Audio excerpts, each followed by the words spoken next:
मैं आर के आप सभी का मेरे YouTube channel study for sale पे स्वागत करता हूं। तो आज एसपीडी पढ़ने का डे 10 और पेज नंबर 41 ऑफ एसपीडी। तो फर्स्ट क्वेश्चन से स्टार्ट करते हैं।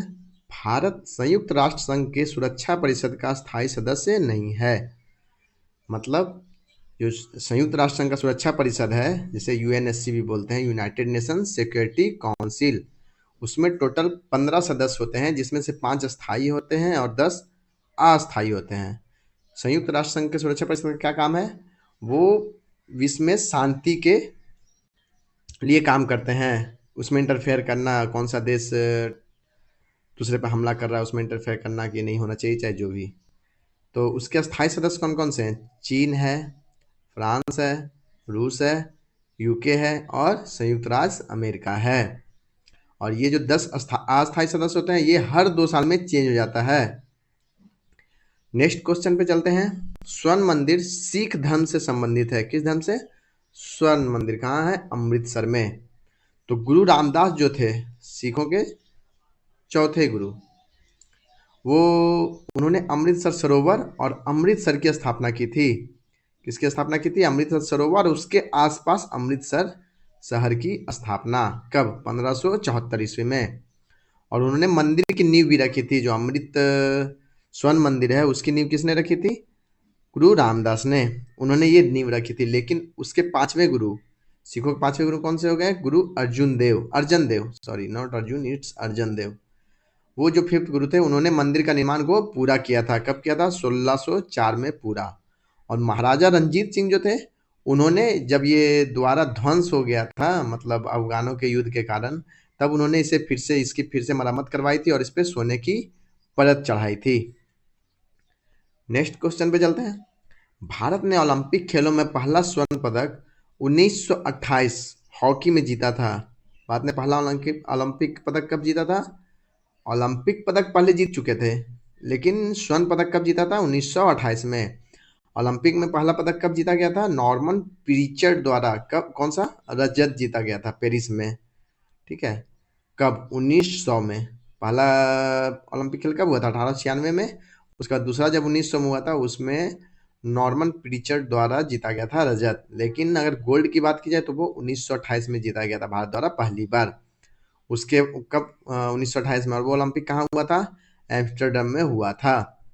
उसके बाद लगातार 2 और बार पदक जीता गया स्वर्ण पदक 1932 और 1936। किसमें? तीनों हॉकी में ही जीता गया था। उसके बाद फिर से 48, 52 और 56 कंटिन्यूअस 3 ओलंपिक में स्वर्ण पदक जीता गया था। किसके द्वारा? हॉकी टीम के ही द्वारा। नेक्स्ट पे चलते हैं। शक संवत पर आधारित राष्ट्रीय पंचांग का प्रथम महीना चैत तथा अंतिम महीना फागुन होता है। जो हम लोग हिंदी का महीना जानते हैं ना, चैत वैशाख जेठ आषाढ़, वो वाला। तो शक संवत की बात करेंगे, ये कब से शुरू हुआ था? 78 ईस्वी से लागू हुआ, शुरू किया गया था। किसके द्वारा? कनिष्क द्वारा, जिसे कभी कभी सालिवाहना शक के द्वारा भी बोला जाता है। और ये क्या है? सौर कैलेंडर, मतलब सूर्य के गति के हिसाब से ये चेंज होता है। और ये 1957 से भारत सरकार द्वारा राष्ट्रीय कैलेंडर के रूप में इसे घोषित कर दिया गया। 1957 से ये भारत का राष्ट्रीय कैलेंडर, जो कि ग्रेगोरियन कैलेंडर है, उससे ये मैच करता है। आदि मानव ने सबसे पहले क्या? आग जलाना सीखा था। क्या जलाना सीखा था? आग। आदि मानव ने सबसे पहले क्या सीखा था? आग। पत्थर से रगड़ रगड़ के आग जलाना। दक्षिण गंगा गोदावरी नदी को कहा जाता है। दक्षिण गंगा किसे कहा जाता है? गोदावरी नदी को कहा जाता है। गोदावरी कहाँ से निकलती है? महाराष्ट्र के नासिक जिले में त्र्यंबकेश्वर से निकलती है। कहाँ से निकलती है? त्र्यंबकेश्वर से निकलती है। और इसके सहायक नदियां कौन कौन सी है? पूर्णा, प्राणहिता, इंद्रावती और सबरी। और इसी के किनारे नासिक में गोदावरी नदी के किनारे ही कुंभ लगता है। कौन सा? नासिक कुंभ, जो हर 12 साल में लगता है। नेक्स्ट क्या है?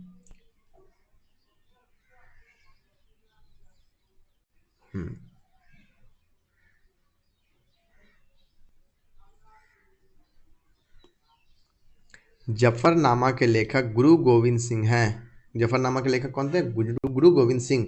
इसे विजय पत्र भी कहा जाता है। क्या कहा जाता है? विजय पत्र, जिसे गुरु गोविंद सिंह द्वारा औरंगजेब को लिखा गया था। उन्होंने इसमें उन्हें, मतलब औरंगजेब को लिख के बताया था, उसे युद्ध के लिए ललकारा था और उन्होंने कहा था कि अभी तक मतलब जैसे कि सिंह जो है ये झुका नहीं है और वो लड़ाई के लिए तैयार है, इस टाइप से उन्होंने एक विजय पत्र लिखा था औरंगजेब को। और उन्होंने अपने भाई के द्वारा ये पत्र औरंगजेब को भेजा था।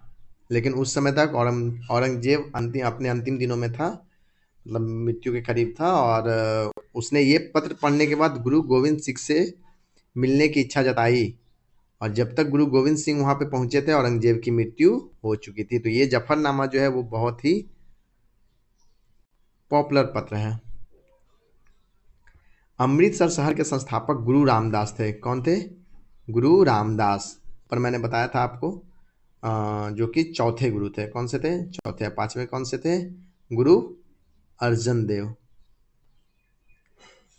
नेक्स्ट है 61वां संविधान संशोधन विधेयक 1989 द्वारा मतदान की आयु 21 वर्ष से घटाकर 18 वर्ष कर दी गई थी। ये आप लोग पहले ही पढ़ चुके हैं कि 61वां, जो कि 1928 में ये बिल पारित हो गया था और 1989 से ये लागू हुआ था। 2 बार एवरेस्ट पर चढ़ने वाली भारतीय महिला कौन थी? संतोष यादव। कौन थी वो? संतोष यादव। पहली महिला कौन थी जो एवरेस्ट पर चढ़ाई की थी? बछेंद्री पाल। और अगर देखें पुरुषों में तो एडमंड हिलेरी एवं तेंजिंग नार्गे। ठीक है। नेक्स्ट है इंडिया हाउस ब्रिटेन में स्थित है। इंडिया हाउस क्या है? लंदन में स्थित है। इसके बारे में आप लोग पहले भी देख चुके हैं।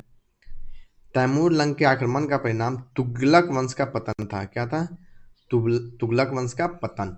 तैमूर का हमला कब हुआ था? 1398 में हुआ था। उस समय वहां का शासक कौन था? दिल्ली सल्तनत का शाह नसीरुद्दीन मोहम्मद। तैमूर लंग कौन था? चंगेज खान का वंशज था। इसने भारत पर आक्रमण किया था लूटपाट करने के लिए, राज करने के पर्पज से नहीं किया था। इसने लूटपाट के पर्पज से यहाँ युद्ध आक्रमण किया था और इसने बहुत सारे लोगों की हत्या की थी, अनगिनत लोगों की हत्या की थी। ये तो तुगलक वंश के बारे में थोड़ा सा देखेंगे। तुगलक वंश जो है 1320 से 1414 तक राज किया था दिल्ली सल्तनत पर। पहला कौन सा था?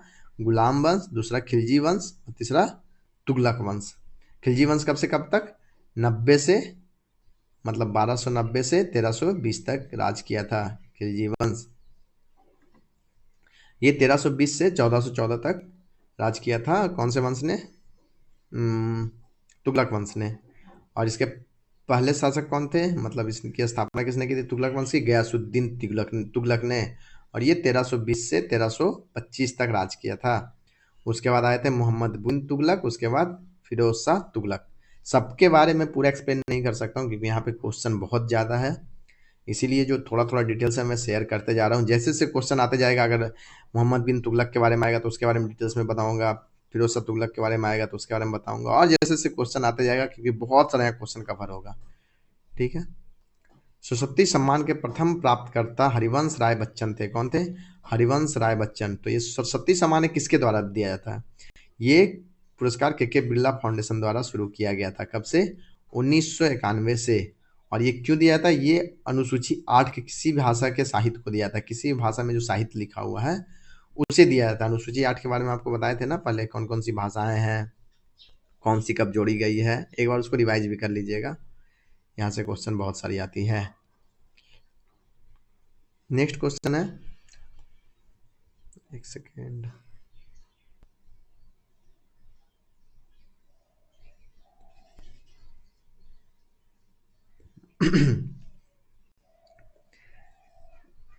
मुगल काल में सूरत एक प्रमुख बंदरगाह था जिसे बाबुल का मक्का कहा जाता था।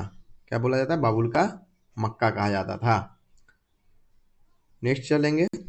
दीपशिखा पद का रचनाकार महादेवी वर्मा है। कौन थे दीपशिखा पद का रचनाकार कविता का? महादेवी वर्मा। महादेवी वर्मा के बारे में थोड़ा सा देखेंगे तो उन्होंने 1982 में उन्हें भारतीय ज्ञानपीठ पुरस्कार से सम्मानित किया गया था। किससे किया गया था? ज्ञानपीठ पुरस्कार से सम्मानित किया गया था। किसके लिए? यामा के लिए। यामा एक उनके कविता का सिलसिला था, उसके लिए इन्हें सम्मानित किया गया था।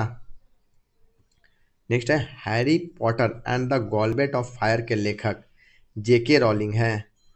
इसके लेखक कौन है? J K rolling.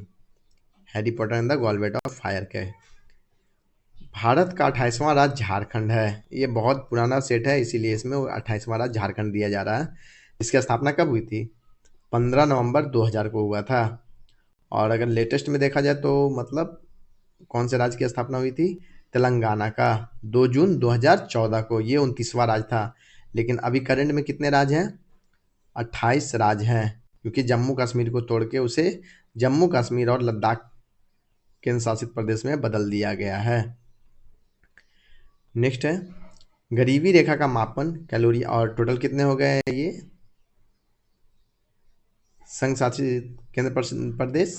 8 हो गया, और 8 28 राज्य हो गया। गरीबी रेखा का मापन कैलोरीय खपत पर आधारित होता है। किस पे होता है? कैलोरीय खपत पर। तो वो क्या लिमिट है, मतलब क्राइटेरिया क्या है जिसके हिसाब से मापा जाएगा कि ये गरीबी रेखा से नीचे है कोई या गरीबी रेखा से ऊपर? तो ग्रामीण क्षेत्रों में 2400 कैलोरी और शहरी क्षेत्रों में 2100 कैलोरी प्रति व्यक्ति प्रतिदिन से अगर कोई कम खपत कर रहा है, कोई कम इंटेक कर रहा है, तो वो गरीबी रेखा से नीचे माना जाएगा। और तेंदुलकर समिति ने भी अपनी गरीबी रेखा की मापन दिया था। उसमें उन्होंने क्या दिया था कि ग्रामीण क्षेत्रों में 816 रुपया और शहरी क्षेत्रों में 1000 रुपया प्रति माह से कम खर्च करने वाले गरीबी रेखा से नीचे आएंगे। मूल्य परिवर्तन पर वृद्धि या ह्रास करने की प्रवृत्ति मांग का लचीलापन कहलाता है। मांग का लचीलापन होता है मतलब क्या? जैसे बहुत सारी वस्तुएं होती है जैसे लोचदार वस्तुएं, ठीक है, वो क्या होती है? मतलब मांग का लचीलापन मतलब क्या होता है? वो लोच। इसे कैसे समझेंगे? देखिए, उसकी मांग में भी चेंज आती है, उसे लोचदार वस्तुएं बोलती है। बेलोचदार वस्तुएं क्या बोलती है? कि जिसके मांग में कीमत में चेंज आने पर मांग में बहुत कम चेंज आता है, उसे बेलोचदार वस्तुएं बोलते हैं। और इकाई लोचदार मांग क्या होता है? जिसके कीमत में जितनी परसेंट चेंजिंग आएगी उसके डिमांड में भी उतनी ही परसेंट चेंजिंग आएगी, उसे इकाई लोचदार मांग कहते हैं। नेक्स्ट चलते हैं, मूल्य परिवर्तन पर वृद्धि या ह्रास करने की, ये तो हो गया। पूंजी वह संपत्ति है जिसका प्रयोग संपत्ति अर्जित करने के लिए किया जाता है। क्या किया जाता है? संपत्ति अर्जित करने के लिए। जितना ज्यादा पूंजी लगाएंगे उतना ज्यादा संपत्ति आएगा, बिक्री होगा, संपत्ति आएगा। चंद्र ग्रहण लगता है जब पृथ्वी सूर्य एवं चंद्रमा के बीच आ जाता है। जब पृथ्वी किसके बाद, अब ये जैसे मान लीजिए सूर्य है, ये चंद्रमा है, इसके बीच में अगर पृथ्वी आ रहा है तो ये चंद्र ग्रहण होगा। और वहीं अगर ये सूर्य है, ठीक है, ये सूर्य है, ये पृथ्वी है, और अगर इसके बीच में चंद्रमा आ जाए तो इसे क्या कहते हैं? सूर्य ग्रहण। पृथ्वी ग्रहण आपने सुना है? नहीं। तो ये पृथ्वी पे ग्रहण लग रहा है सूर्य का, तो उसे क्या बोलते हैं? सूर्य ग्रहण। और अगर वही चंद्रमा पे ग्रहण लग रहा है पृथ्वी के कारण तो उसे चंद्र ग्रहण कहते हैं। नेक्स्ट है, इस पर किया जाए,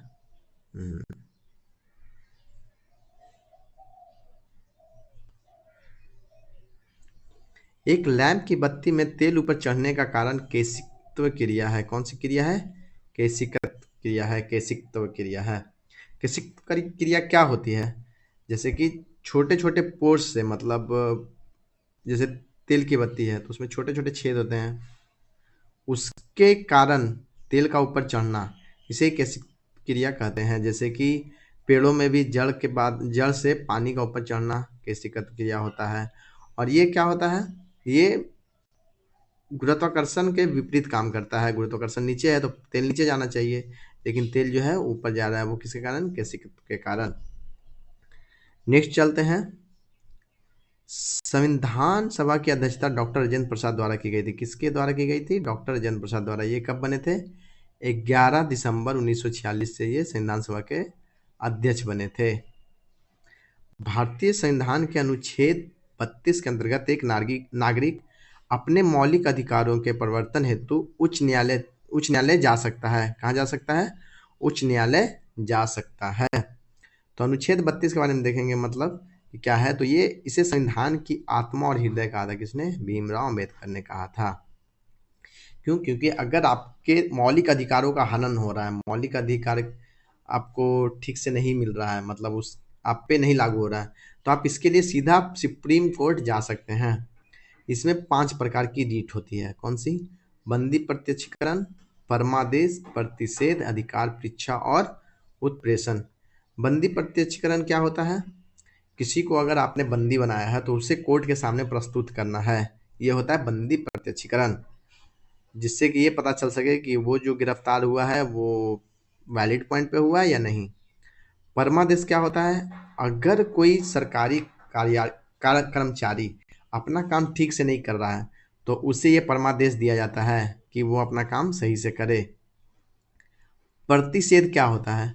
प्रतिषेध होता है कि अगर कोई न्यायालय अपने जुरिडिक्शन से बाहर जाके फैसला सुनाता है जो उसके जुरिडिक्शन का नहीं है तो उसे प्रतिषेध किया जाता है, उसे इसके लिए मना किया जाता है। अधिकार परीक्षा क्या होता है कि अगर कोई अधिकारी कर्मचारी जो भी कोई कार्य कर रहा है तो उससे ये पूछा जाता है कि आप किस अधिकार से ये काम कर रहे हैं। उत्प्रेषण रीट क्या होता है कि अगर किसी न्यायालय ने कोई फैसला सुनाया और वो गलत है तो उसे रद्द कर दिया जाता है, वो है मतलब सुप्रीम कोर्ट के द्वारा। तो ये उत्प्रेषण रीट है और ये अनुच्छेद 32 में आता है। फिर संपत्ति का अधिकार मौलिक अधिकार नहीं है। संपत्ति का अधिकार मौलिक अधिकार नहीं है मतलब पहले संपत्ति का जो अधिकार था वो मौलिक अधिकार था।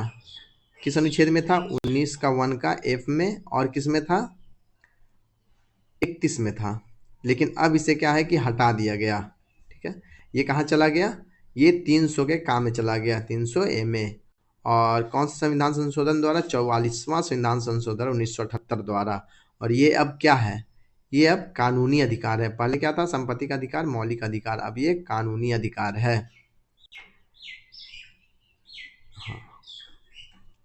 झारखंड उत्तरी गोलार्ध में स्थित है। कौन से गोलार्ध में? उत्तरी गोलार्ध में। पूरा भारत ही उत्तरी गोलार्ध में है। ये क्या बोलते हैं, भूमध्य रेखा के इस तरफ भारत है तो वो पूरा उत्तरी गोलार्ध में है। तो झारखंड भी कहाँ आएगा? उत्तरी गोलार्ध में। यहाँ पे ये देखेंगे कि भारत जो है वो कितने डिग्री से कितने डिग्री अक्षांश के बीच में स्थित है। तो 8 डिग्री 4 मिनट से लेके 37 डिग्री 6 मिनट, इन अक्षांश के बीच में ये स्थित है। कौन? भारत। कौन सा देश? भारत। नेक्स्ट है, 12 मासा की रचना मलिक मोहम्मद जायसी ने किया था। किसने की थी? मलिक मोहम्मद जायसी ने। तो ये 12 मासा क्या था कि 12 महीने जो स्त्रियां गीत गाती थी, विरह किया कोई भी, उसे 12 मासा बोला गया था।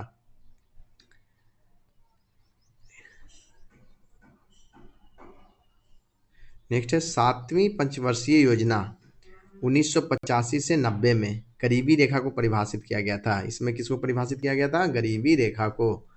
और 5वीं जो पंचवर्षीय योजना था इसका क्या ये नारा था? गरीबी हटाओ का। और तीन और कौन कौन सी, फर्स्ट तीन कौन कौन सी थी? पहला 51 से 56, दूसरा 56 से 61, तीसरा 61 से 66। उसके बाद तीन 1 वर्ष वाली मतलब वार्षिक योजना लाई गई थी। ठीक है, नेक्स्ट।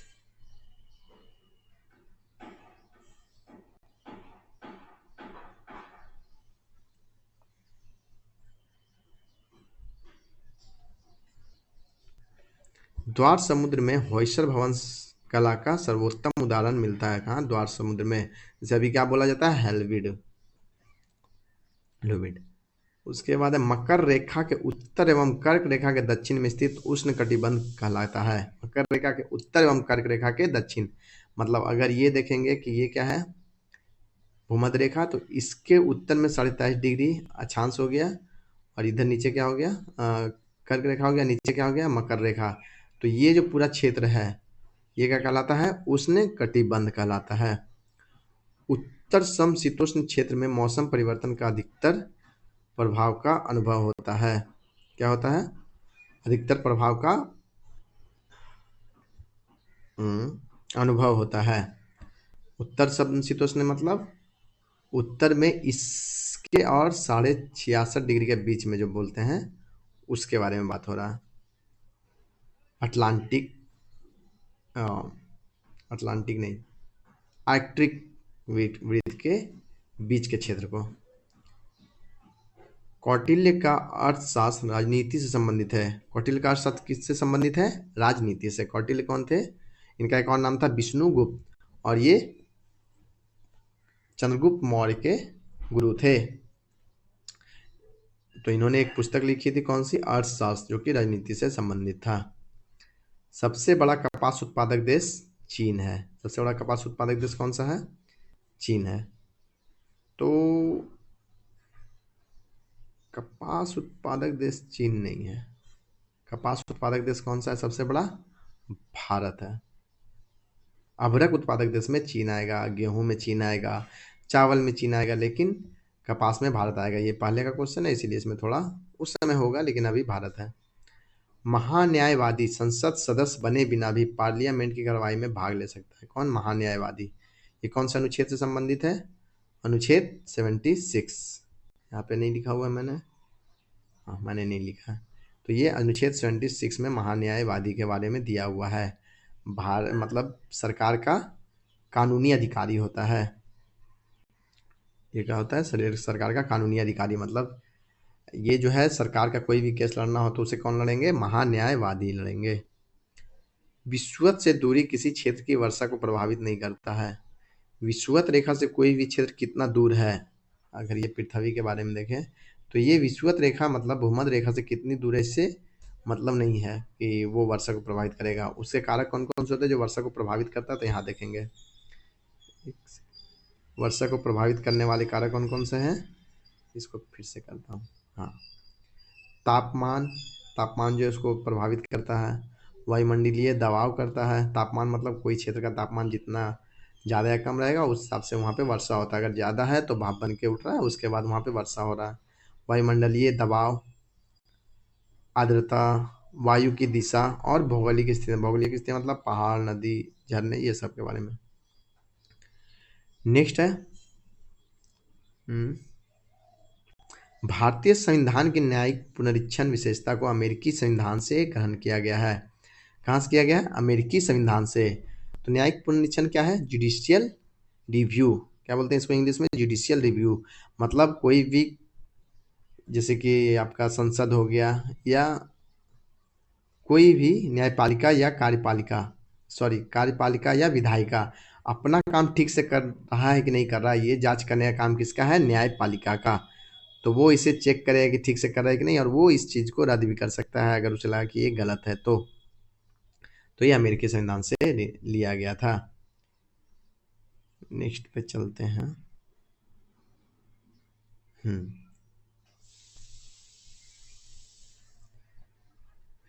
विश्व बैंक की आसान ऋण प्रदाता संस्था इंटरनेशनल डेवलपमेंट एसोसिएशन है। कौन सी है? International development association.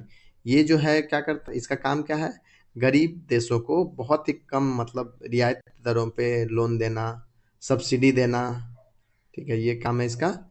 International development association, development, ताकि उस देश का डेवलपमेंट हो सके। डेक्टियोलॉजी उंगलियों की स्थिति द्वारा गूंगे और बहरे से बातचीत करने का तरीका है। किसके द्वारा? उंगलियों के, मतलब इसमें साइन दिखाया जाता है उंगली से, जैसे कि ABCD जैसे हम लोग पढ़ते हैं तो उसमें भी ऐसे ही दिखाया जाता है कि इसका मतलब ये, उसका मतलब वो हो रहा है, उंगली के इशारों से। एंजाइम मूलतः प्रोटीन होता है। एंजाइम क्या होता है? प्रोटीन होता है। लज्जा पुस्तक के लेखक तस्लीमा नसरीन है। लज्जा पुस्तक के लेखक कौन थी? तस्लीमा नसरीन है लेखक। आधुनिक सिख धर्म का जन्म 22 अप्रैल 1699 को हुआ था। कब हुआ था? 22 अप्रैल 1699 को। उस समय क्या हुआ था? गुरु गोविंद सिंह ने खालसा पंथ की स्थापना की थी। 1675 में जब औरंगजेब ने गुरु तेग बहादुर की हत्या की थी, उसके कारण सिख धर्म में इसे स्थापना करने की जरूरत पड़ी ताकि वो खुद की रक्षा कर सकें। नीलगिरी पहाड़ियों पर उष्ण कटिबंधीय सदाबहार वन पाए जाते हैं। कहाँ? नीलगिरी पहाड़ी। नीलगिरी पहाड़ी कहाँ है? कर्नाटका, केरल और तमिलनाडु के रीजन में आता है, जो कि पश्चिमी घाट का पर्वत है, पश्चिमी घाट में आता है। और इसका नाम नीलगिरी क्यों पड़ा? क्योंकि वहाँ पे नील कुरुंजी के फूल मिलते हैं। कौन से? नील कुरुंजी के, जो कि हर 12 साल में उगते हैं। कितने साल में? हर 12 साल में। और ये नीलगिरी पहाड़ कैसा दिखता है? इसका नीला दिखता है, इसी कारण इसका नाम नीलगिरी पहाड़ी भी है। और नीलगिरी जो है उसका सबसे ऊंची चोटी कौन सी है? डोडा बेटा। इसकी ऊंचाई कितनी है? 2627 मीटर, और ये तमिलनाडु में है। कितनी ऊंचाई इसकी? 2627। और इसी नीलगिरी पहाड़ियों में हिल स्टेशन आते हैं। कौन कौन सा? ऊटी, कन्नूर और कोडाई कनाल, ये सब पर्यटक स्थल हैं। विकसित देश डेनमार्क के पास कोई परमाणु कार्यक्रम नहीं है। किसके पास? डेनमार्क के पास। और डेनमार्क के बारे में हमने क्या पढ़ा था कि राष्ट्रीय ध्वज अपनाने वाला पहला देश डेनमार्क था। और वहीं यहाँ पे क्या दे रहा है? विकसित कोई परमाणु कार्यक्रम नहीं है। और वहीं पे अगर ऑस्ट्रेलिया के बारे में देखें तो वहाँ कोई भी सक्रिय ज्वालामुखी नहीं है। कहाँ? ऑस्ट्रेलिया में। प्राचीन यूनान में अपोलो को सूर्य देवता माना जाता था। क्या माना जाता था? सूर्य देवता। और इसे गीत के देवता, गीत गान और औषधियों के भी देवता को औषधियों का भी देवता माना जाता था।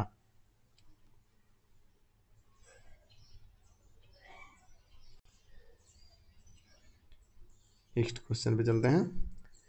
प्राचीन वर्तमान में पांचाल को पंजाब कहा जाता था। क्या कहा जाता है पांचाल को? पंजाब। तो पांचाल किसके? उत्तर प्रदेश के क्षेत्राधिकार में आता है। वहाँ के बहुत सारे कुछ कुछ जिले हैं, उसमें पंचाल, उस समय पंचाल उसी क्षेत्र पे राज करता था। और इसे मतलब पंचाल, जो पुराना पंचाल था, उसकी दो राजधानियां थी। अहिचित्र थी जो कि उत्तरी पंचाल की राजधानी थी, और काम्पिल्य थी, वो किसकी थी? दक्षिणी पंचाल की राजधानी थी। तो पंचाल की कितनी राजधानी थी? दो, अहिचित्र और काम्पिल्य। और अगर देखा जाए पंचाल, तो यहीं से कौन थे? द्रौपदी भी थी, राजा पद की पुत्री द्रौपदी, जिसके बारे में महाभारत में दिया हुआ है। द्रौपदी।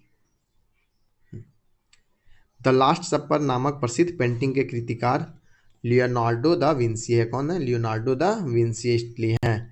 तो द लास्ट सपर क्या था? वो एक पेंटिंग था, भित्ति चित्र, मतलब दीवार पे बनाया हुआ, जिसमें ईसा मसीह और उनके 10 अनुयायियों के साथ भोजन का चित्र बना हुआ है। हाँ।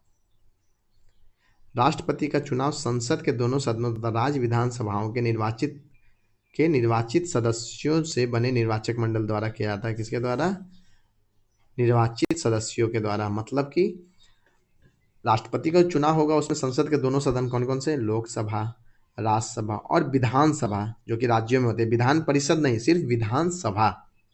इसके निर्वाचित सदस्य, मतलब लोकसभा में जो दो मनोनीत पहले होते थे एंग्लो इंडियन, वो तो अब नहीं है, तो वो लोग इसमें भाग नहीं ले सकते थे। राज्यसभा में जो 12 मनोनीत किया जाता है राष्ट्रपति द्वारा, वो भी इसमें भाग नहीं लेंगे, बाकी जो है वो भाग लेंगे। और विधानसभा के निर्वाचित सदस्य, ये लोग इसमें भाग लेंगे। और अगर राष्ट्रपति के चुनाव के अनुच्छेद के बारे में देखा जाए, तो ये अनुच्छेद 58 के अंतर्गत आता है, जिसमें राष्ट्रपति पद के लिए योग्यता दिया हुआ है। कौन सा व्यक्ति इसके लिए योग्य है? उसमें 3 कंडीशन है। पहला है भारतीय राष्ट्रीयता का नागरिक हो, मतलब उसके पास भारतीय राष्ट्रीयता हो, 35 वर्ष या उससे अधिक आयु का हो, और लोकसभा का सदस्य बनने के लिए पात्र हो, वो लोकसभा का सदस्य बन सके, ऐसा हो। और अगर ये तो 35 वर्ष दिया हुआ है किसके लिए? राष्ट्रपति के लिए। लोकसभा सदस्य के लिए कितना होता है? 25 वर्ष। और राज्यसभा के लिए 30 वर्ष। क्या नेक्स्ट है? लोकसभा के लिए कोरम कुल सदस्यों का 10वां भाग होता है। कौन सा भाग होता है? 10वां, 1/10। तो कोरम किस अनुच्छेद में दिया हुआ है? अनुच्छेद 100 में दिया हुआ है, संविधान का अनुच्छेद 100 में। कोरम क्या होता है? कोरम होता है किसी अधिवेशन के लिए कुल सदस्यों का 1/10 होना चाहिए, तभी वहां पे अधिवेशन को शुरू किया जाएगा और उसके द्वारा लिया गया निर्णय मान्य होगा। जैसे कि अगर लोकसभा में देखा जाए तो 543 सीट है, तो इसका 55, और राज्यसभा का 245 है, तो इसका 25। तो कम से कम 80 लोग होंगे, तभी सदन का अधिवेशन शुरू किया जाएगा। राष्ट्रीय फिल्म पुरस्कार सूचना एवं प्रसारण मंत्रालय द्वारा दिया जाता है। किसके द्वारा? सूचना एवं प्रसारण मंत्रालय द्वारा दिया जाता है।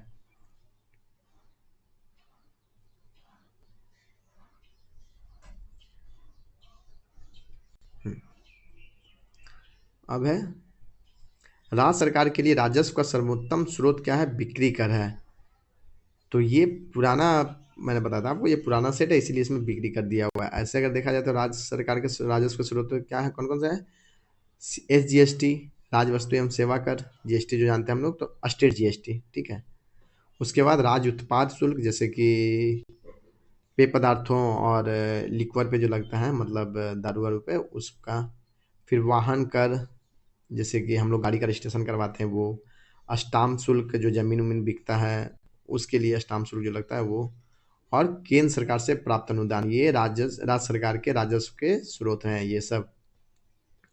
टेटनस बैक्टीरिया के संक्रमण के कारण होता है। किसके कारण होता है? बैक्टीरिया के। कौन सा बैक्टीरिया? यहाँ पे देखिए, क्लोस्ट्रीडियम टेटानी जीवाणु, ये बैक्टीरिया के कारण टेटनस होता है। और ये कैसे होता है? मिट्टी, राख या जानवरों और मनुष्यों के आंतों के मार्ग या मल में होता है ये टेटनस वाला।